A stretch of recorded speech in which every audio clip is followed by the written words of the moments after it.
Welcome to Off the Wall, a podcast aimed at helping you answer the questions, what is the point of my wealth, and what steps can I take to make that vision a reality? Your host, David Armstrong, co-founder of Monument Wealth Management, and Jessica Gibbs, director of private wealth design at Monument, will tap into their over 25 years of combined experience in wealth management to help you answer these challenging but important questions. Interested in learning more? Connect with us on Instagram at Monument Wealth and follow along at monumentwealthmanagement.com. Now, here are your hosts, Dave and Jessica. Welcome, everybody, to our next episode of Off the Wall. I'm here with my co-host and business partner, Jessica Gibbs. And hey, everyone. We are super excited because today we are welcoming behavioral finance expert, Dr. Daniel Crosby. Yes, Daniel is Chief Behavioral Officer at Orion. He has over 10 years of experience in the financial services industry, and he uses that knowledge that he has in psychology and also as one of the foremost experts in applied behavioral science to study investor and market psychology. He has published a number of best-selling books. Dave and I definitely suggest checking them out after this episode if you want to do a deeper dive into what Daniel talks about today. But with that, welcome Daniel to the podcast. Thanks to both of you. It's great to be here. Awesome. So, let's just dive in. I think it can sometimes feel like with investing that things are out of your hands. So either in a broad sense of, how the markets or the economy is acting or reacting. For example, we're recording this the morning of February 3rd, and the S&P is down this morning in large part because Meta, formerly Facebook, their stock is down over 20% due to weak earnings. So kind of that's a sense in the broad sense that feels like it's out of your hands. And then, maybe in a narrow sense too of you've hired an advisor to select investments for you. But your work is very focused on how an investor's behavior actually drives investment returns. And you talk about this in your book, The Laws of Wealth. You lay out what you see as 10 rules of how investors can manage their behavior. And Dave and I thought it was really interesting that your very first rule is you control what matters most. So can you talk more about this? Yeah, there's definitely method to that madness. When I was putting together sort of my 10 commandments of these laws of wealth, it was important to me that one go first.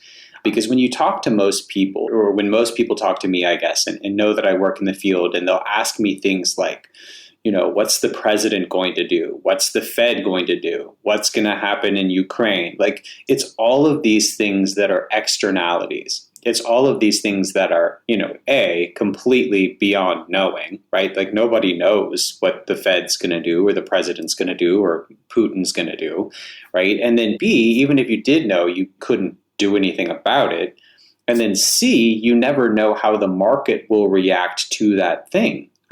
Who would have guessed that, COVID would bring us this extraordinary market? Even if you had known, hey, this global pandemic is coming, right, which you couldn't have, you would have then had to guess the market's reaction to that, which was, I think by all accounts, quite unexpected that the market did as well as it did in the face of effectively a global shutdown. And so it's impossible to forecast these events. They're out of our control. And if we focus on them, we get this learned helplessness is sort of the psychological term for it, right? We feel hopeless and helpless in the face of this ambiguity, this powerlessness. But the fact is, all of the research shows that the things that matter most to help you cross your financial finish line and reach your goals are all within your power. It's boring stuff like maximizing your human capital, right? Like always learning and growing and educating yourself and getting better and better jobs. Like that's dramatically important. That's within your power. It's things like saving regularly. It's things like taking the appropriate level of risk, managing your fees. All of these things are highly, highly predictive of whether or not you reach your long-term goals, and they're all within your power. So the psychological term for this is locus of control. And I just wanted to give people this internal locus of control to say that, look, all the big stuff, all the stuff that matters is within you. It's within your power. It's knowable, it's controllable, and it's doable. Leave the rest, to the universe, but you can control the controllable. And if you can do that, you've done a lot and you're going to make it. Yeah, that's amazing. We try to keep preaching that over and over again. And it's like you said, nobody pays attention to when we're talking about the boring stuff. It's just not exciting, right? But it's so true. And it's a great lead into asking you a question about, all the bad news that we see out there. So, investors are constantly bombarded with bad news and speculation about impending bad news. And because I think, and you correct me if I'm wrong, but our brains are wired to think from a reactive or a reflective space. People have this natural tendency to just imagine the worst outcomes, especially if they've seen them previously in their lives. So, for example, if you lived through 2001 and 2002, or you lived through 2008 and 2009, it's super easy to imagine the worst outcome because you're like, man, I have been here before. So what are the things that a good investor have to understand? What do they have to understand to protect themselves from themselves? Well, you need to understand your wiring, and you're exactly right. So there's this profound asymmetry or imbalance in the way that we think about risk. And we know from the psychological literature that we're about 2.5 times as scared or upset about a loss as we are happy about a comparably sized gain. And, in different parts of our lives, we see this even more dramatically. Like there's research on marriages that shows that marriages where there's like an equal number of positive and negative interactions are doomed. Like that's a terrible marriage. If you have one sort of dust up for every one compliment or one sort of loving interaction, that's perceived as a terrible marriage because the bad stuff is so much stickier.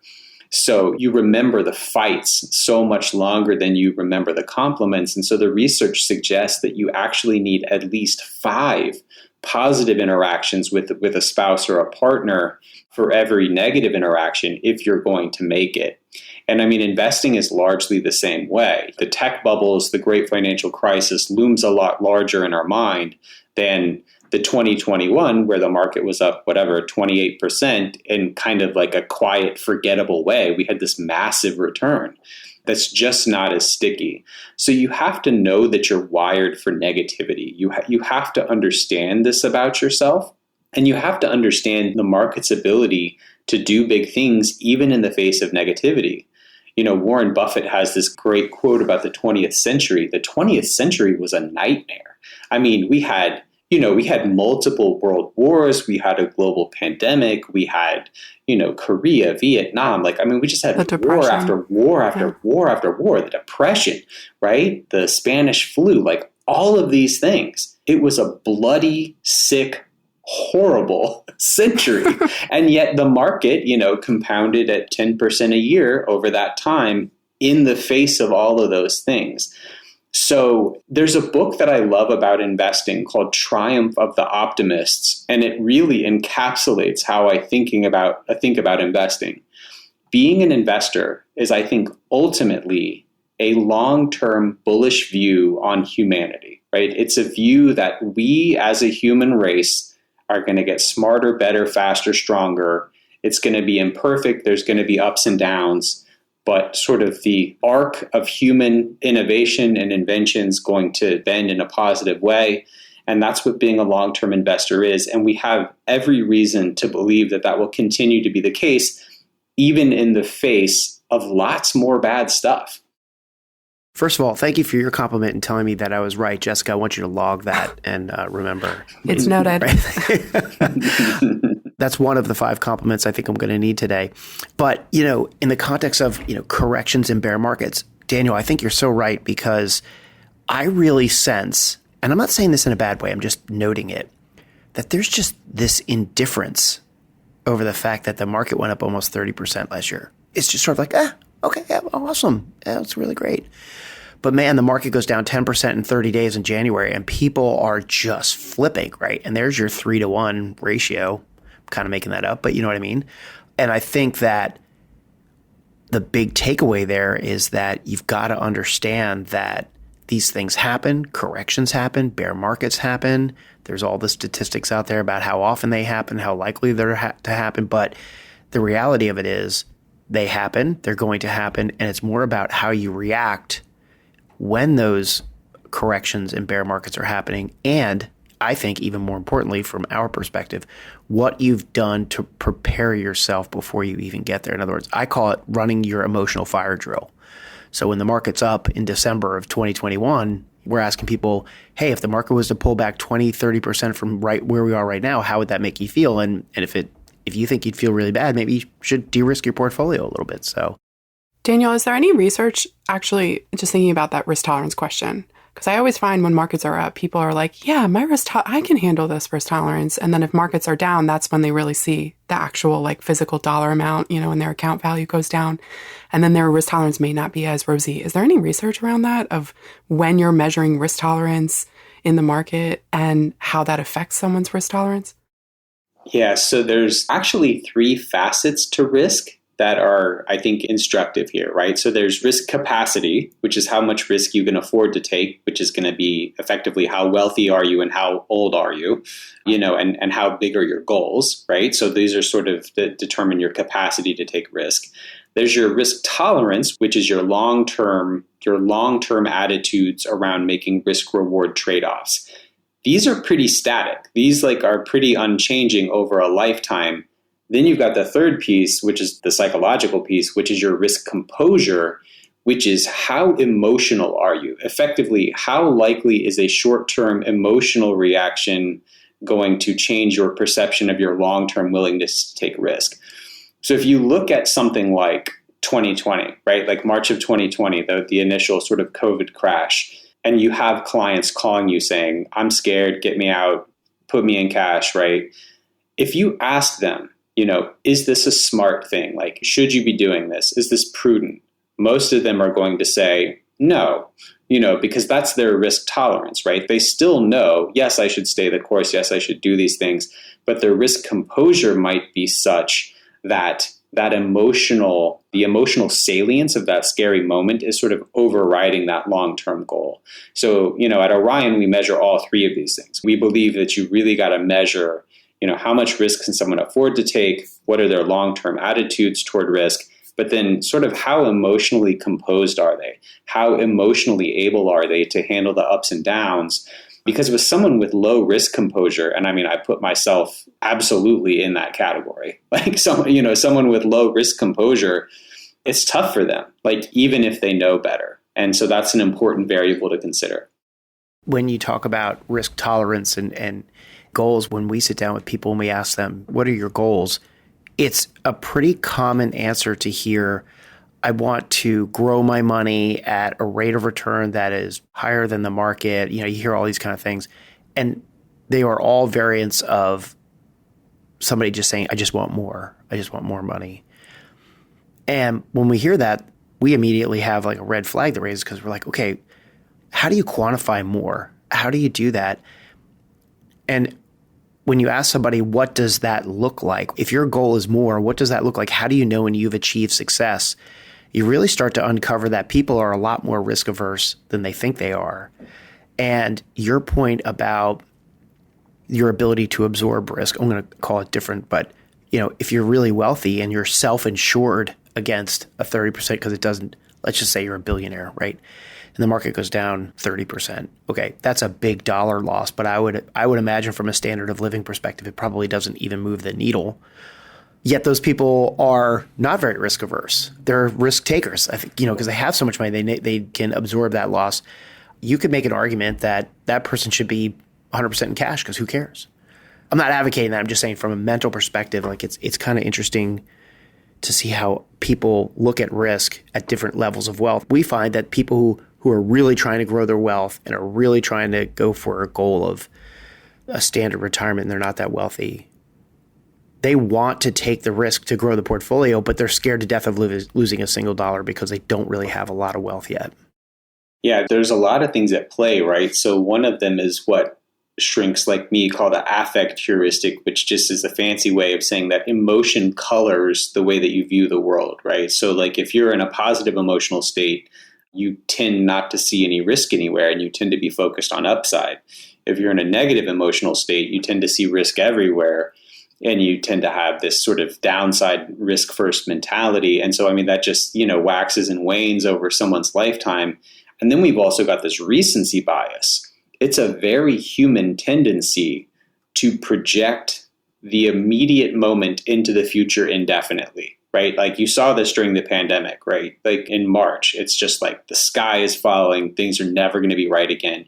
And there were all these articles about like humankind will never give a handshake again. Like we're never going to give a hug again, and no one's ever going to work in an office again. And it's just so short-sighted. It just assumes that like whatever is happening right now is going to happen forever. And one of the chapters in the Laws of Wealth is called Excess is Never Permanent. And in there, I say that the truest phrase in investing is this too shall pass, right? So like if you have a horrible March of 2020 type year, like this too shall pass, like there will be better times than this and likely soon. That's true on the flip side as well. You get a couple of 30% years in a row, and this too shall also pass. They're not all going to be 30% up years. And so keeping that sort of mindset of if things are really bad, they're likely to get better. And if things are really good, they're likely to not stay this way forever, I think is a really healthy way to view markets and sort of manage your own expectations. Yeah, I would even say that the data will show you that the probability of things getting better is heavily skewed away from things are going to get much worse. I mean, if you just look at the market, you were just talking about the 20th century being so horrible, but you look at a graph of the S&P 500 over the last 50 years and it's up and to the right. You zoom in on any one particular 6-month period, it could look totally different. But as we were getting ready to do this podcast, Jessica and I were talking about some of the chapters of the book. And Jessica, you zoned in on or cued in on the part where Daniel developed the 4 rules to follow to mitigate an investor's behavioral role in managing their money. Yeah, I mean, it's kind of where we were naturally going. It's like, okay, so let's just say, okay, you're starting to self-recognize, okay, I have recency bias. You're looking at risk in the 3 ways that you laid out. And you're conscious now of, I want to mitigate my role, my behavior's role in, influencing how my money is managed or how I'm investing. And so I was interested that you developed these 4 rules to follow. You call them the 4 C's. It's consistency, clarity, courageousness, and conviction. So I was hoping you could give us an example of what each of these rules look like in practice. Yeah, so we'll start with consistency. So the rule with consistency is that rules beat discretion. And by discretion, I'm just sort of simply referring to like in the moment, seat of the pants decision making. So what I did for the book was I looked at over 200 studies, basically a meta-analysis, a study of all the studies on human decision making versus following simple rules. So, you look at something like, oh, I'm going to get in and out of the market kind of depending on what I'm seeing on TV versus I'm just going to stay in and I'm going to dollar cost average in every month. We even looked at stuff like studies on prison recidivism, right? So they would look at things like, do we get a panel of PhDs to try and decide whether this person needs to be let out of jail? Or do we just look at 2 variables? Do we look at what are they in for and how did they act in jail? And looking at 2 variables is 400% more effective than convening a group of PhDs like myself to try and look into the soul of someone and determine, whether or not they're reformed. And you see this across context. You see this everywhere, from medical decision-making to criminology to psychology to specifically markets. You see that simple rules beat human judgment again and again and again. They do it at a lower cost and they do it with less headache, right? Like just set your rules on autopilot and then go live your life. So I'm just a big believer from the data that rules beat discretion. And so that's what consistency is all about. So the next one I'll talk about is clarity. There's tens of thousands of data points, right, that the Fed and other groups report about the US economy each year. And, shocker, they're not all important. So when you regress enough variables against each other, you can find correlations that shouldn't be there. Like there's a correlation I talk about. There's a Super Bowl correlation, whether the AFC or the NFC wins the Super Bowl has like a 70% prediction of what the market does next. There's like a 96% correlation between the production of butter in Bangladesh and like S&P price movements over the last 50 years. So there's all these goofy things. And we as a human family are sort of wired to see patterns, like sort of the same way that we see faces in the clouds or see Snoopy in the clouds or whatever. We're sort of wired to see connections where there are none. But what I found is that you just really need to focus on a couple of things, right? And so for me, it's things like, fees. It's things like the price you pay for a stock. It's things like risk, the quality of the stock, the momentum of the stock. But when you're looking to make financial decisions, what we find is that people who try and focus on too many things actually, ironically, do worse than people who just focus on one or two sort of overarching constructs. So there's lots of ways to win in investing, but you have to be consistent. Like you almost have to have a religion, right? Whether your religion is momentum-based investing or value-based investing or, low-cost indexing, all of these things work, but you've got to focus on it. You've got to have that clarity and you got to stick with it in good times and bad. Yeah, it's interesting that you talk about fees because it's obviously such a popular topic in the industry. And I always look at it from the perspective of what are you getting for what you're paying? And I often think about if you go into Whole Foods or any sort of grocery store that has the fish out on the ice, underneath the cabinet, and you look at it and there's 4 pieces of salmon there. I'm not going to naturally pick the most expensive piece of salmon just by looking at it, but I'll pay the guy behind the counter to tell me which one's freshest, right? So the fee thing is a really interesting topic, and it's definitely something that people need to consider when they are making decisions, because not only is there the explicit cost of fees, but there's the implicit cost of fees. And I'll say that, the drag that fees take also have to be connected to your self-imposed fees that you get charged for bad behavioral decisions like buying and selling out of the market trying to time. Because that's also a fee.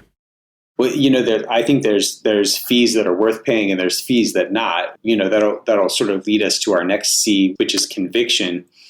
When it comes to asset management fees or product fees, Morningstar did a study a few years ago, and they found that fees were the thing that was most predictive of fund success because you just take away this drag, right? So lower cost, all else being equal, right? Lower cost product did better. And yet we have this industry where 70+% of products that bill themselves as being active are in fact sort of closet benchmarks. And so with conviction, I basically say, look, be convicted, have this faith, have this sort of religion that you believe in. If you want to be passive, that's a great way to go. Manage your fees and go all in on that. If you want to be active, that can work too, but you have to do it in a way that has real conviction, has a real opinion. So, I did some research recently that looked at how you would have done in value versus growth versus the average investor. So since 1970, if you had invested $10,000 in a value fund, you would have like $2 million now. If you invested $10,000 in a growth fund, you'd have like $1.7 million.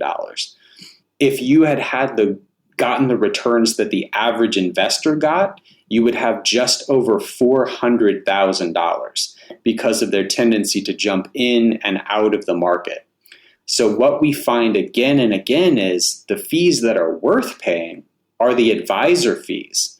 We find research out of Canada finds that people who have a long-term relationship with an advisor had 2.97 times the wealth of those who didn't have an advisor, even when they normalized their salary and different socioeconomic variables across 50 different factors. So people making the same salary, the one who works with an advisor for 15 years has 3 times the money of the one who doesn't.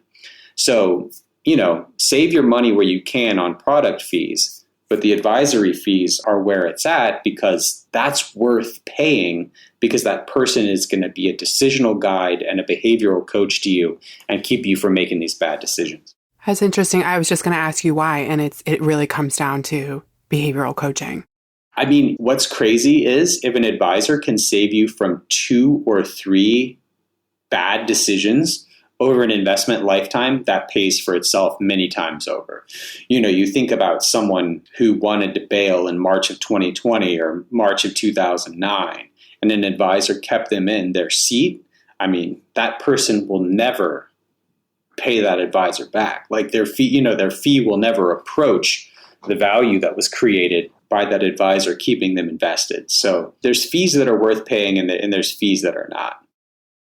So how about the fourth C, courageousness?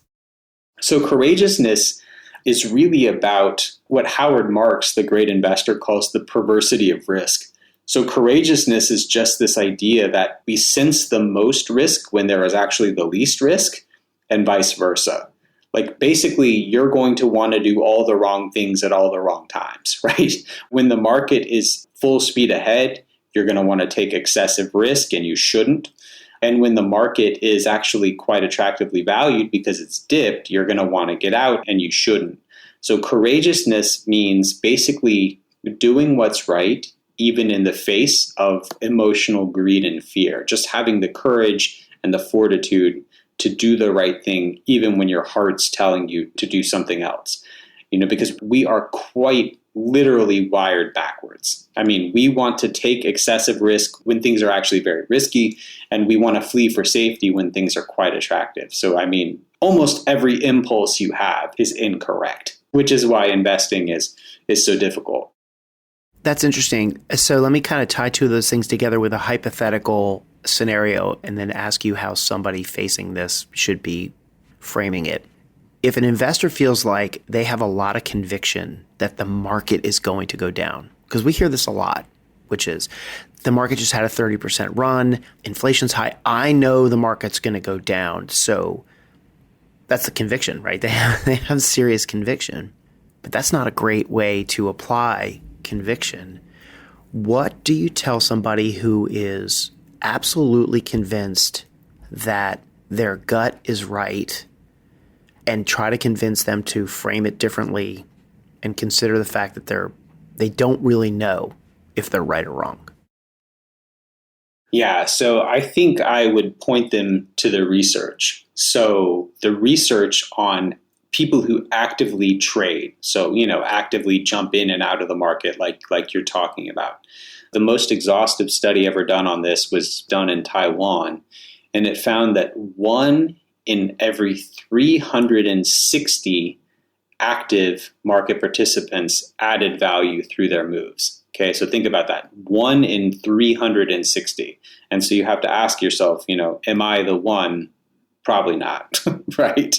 We have research from 19 different countries that shows that the more actively someone gets in and out of the market, the worse they do, with the most active participants underperforming the least active participants by 4.1% a year. And I mean, 4.1% a year doesn't sound like a big deal. You compound 4% a year over a 30-year investing lifetime, you will halve your money. You'll cut your money in half or worse. And so the other thing that I would say is intuition, right? We learn to trust our intuition because sometimes it works.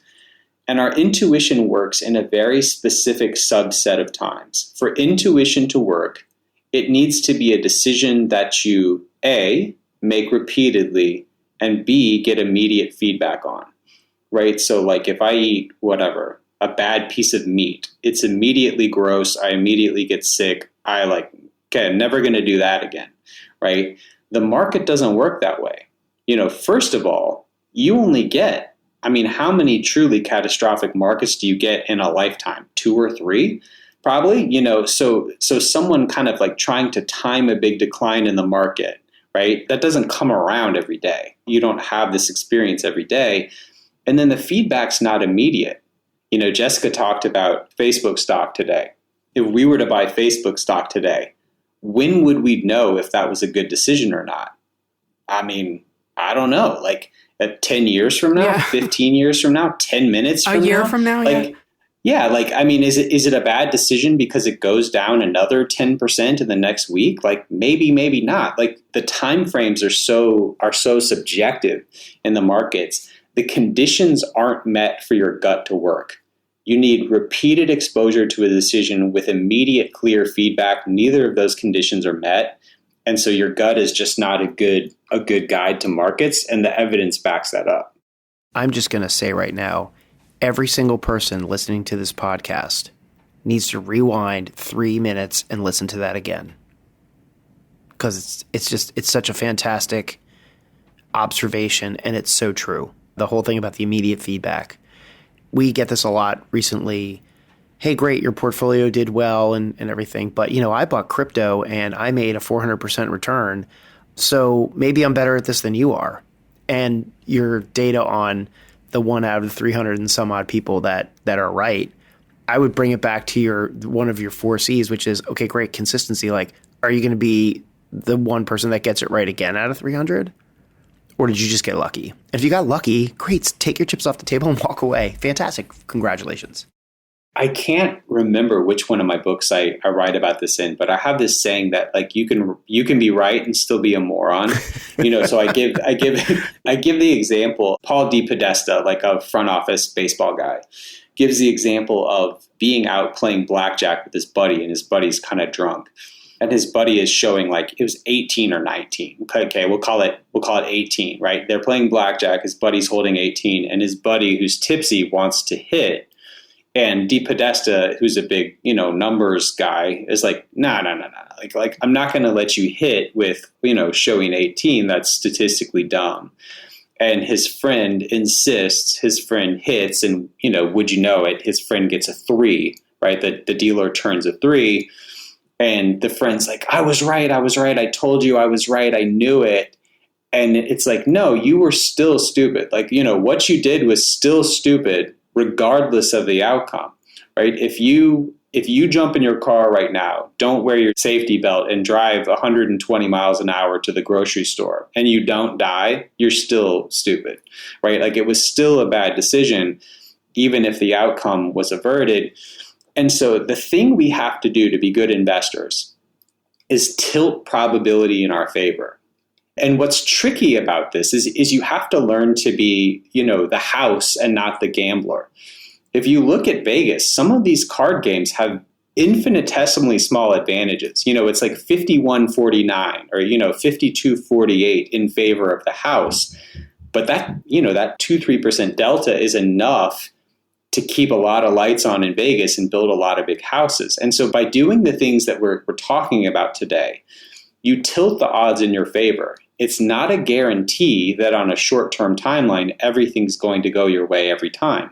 It's not a guarantee that your dumb cousin who does something crazy, betting on a meme stock isn't going to get rich doing that. But over time, when you tilt the odds in your favor by doing the things that we're talking about today, good things happen and you sleep better at night. Yeah, I feel like listening to this conversation, the big takeaways I'm hearing are keep it simple. Don't overcomplicate things. Get out of your own way. Stay focused on what your long-term goals are, not on what's happening in the headlines. I mean, I just love that simplicity. I think with investing, everyone's got smart ideas. Everyone wants something new. What's your greatest new idea? And that's what I feel like I keep hearing from you. It's just like, don't overcomplicate it. Keep with what's simple. Keep with what works. Focus on those core fundamentals that you mentioned, and you're going to succeed. Yeah, there's an elegance to simplicity, but people just don't have fun following it. So Daniel, Jessica and I spent so much time talking about all the great sections of your book, but it kind of prompts the question of, what is one of your favorite sections of the book, of any of your books? It's a great question, and actually one I've never been asked before in all my podcasting. And it actually comes from my time as a therapist. So my PhD is actually in clinical psychology, even though I've spent my entire career in financial services. But, I still spent thousands of hours in one-to-one therapeutic conversations with clients as part of the fulfillment of my doctoral degree.